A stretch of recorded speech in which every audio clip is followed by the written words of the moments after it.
Yul, Yuli. Nggih, dalem Pak Soleh. Mampir, Pak. Mampir gubuk kula mriki, Pak. Aku mbok kon mampir ning omahmu kene iki. Asudimen, lawang kon kumuwe kok ngene kok mbok kon mampir. Rumangsamu kuwi, aku wong gampangan kok piye. Nyawang kowe iki aku jare mbuh. Jenengan nggih ampun ngoten to, Pak. Lah iki ngopo ning ngene lubrak-lumbruk kaya gombal ameh. Minimal wong nomi kerja. Ora kok malah kaya ngono kuwi. Mosok ngono kula. Lubrak-lumbruk. Kula niki nggih pun usaha, Pak. Usaha rakyatan nggih. Usaha niku napa nggih ajeng diketingalke, Pak. Di mboten to masa usaha diketingalke nggih. Pripun niku? Kerja. Lah iki niku niki lho jane iki ngopo? Niki ajeng damel griya Pak Soleh. Nggih sok nek judune kalih putrine jenengan Surti. Gawe omah. Omah doro. Kaya ngono kok ameh nyedaki Surti anakku. Usaha rakyatan nggih. Usaha niku napa nggih ajeng diketingalke. Tak di mboten to masa usaha diketingalke nggih. Pripun niku? Wong ameh tak jodohke karo wong sing nggawa dasi ning kene iki. Karo kowe iki misin-misine ra level. Ya ampun ngoten to, Pak. Nah, amit saya boleh niki. Rumah sana jenengan niku nek sampun angsal tiyang berdasi. Terus bakale uripe kepenak. Dereng saged dipastekke nek uripe bakal kepenak to, Pak Soleh, Pak Soleh. Soale ngeten lho, Pak. Tiyang berdasi niku. Amit sewu lho niki boten kok ngrendahke pekerjaane tiyang sanes iki. Berdasi niku mangkate berdasi. Delalah ngeten yen pekerjaan niku boten kados sing berdasi sing jenengan bayangne napa malah boten sengsara mengki. Nek Surti kalih sinten kuwi jenengan jodoh Pak Soleh. Bayangko yo bayangko. Nek nganti Surti niku itu kaya model dapuranmu ngono iki.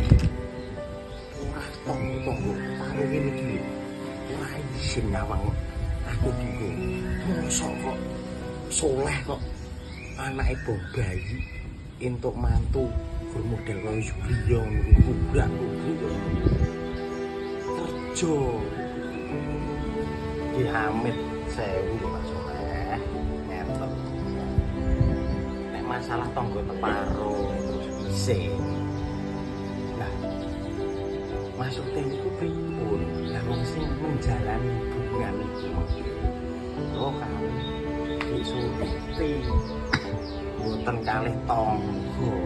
Lah nek tangga niku kan sagete namung nyata.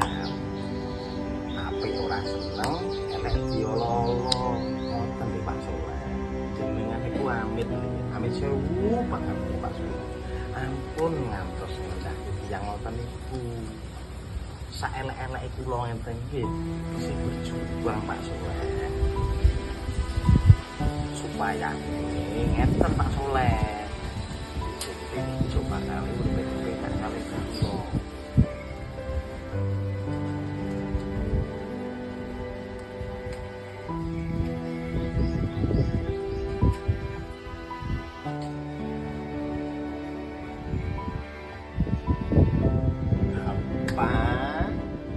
Bapak yang jono kuwi to, Pak. Mas Yuli ki aja ngono kuwi terus. Musake karo Mas Yuli. Mas Yuli ki lagi berjuang, Pak. Lah nek lagi berjuang kok patake semangate ngono kuwi. Lah terus piye mengko? Berjuang iki kan yo beraneka ragam to, Pak. Sur iki wis tak omongi to. Ojo ngasih iki nganti dengan sing jenenge iki. Ngomong kere kok ngene iki kok. Nganti game-game iki pertanding dengan kuwi iki ya menak cukup karo sing dasi. Surti. Ojo manggapi model kere iki. Isin-isin kok aku nyusul. Pak Soleh. Nah, kok Pak Soleh nganti teman ini iki ora isin-isini. Harga diri iki surti. Lah mosok aku mau tutup karo semua berdasi. Kayak mau berdasi kuwi piye?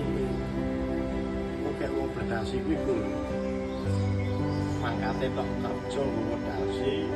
Mongko muliye ternyata gowone kuwi Pak.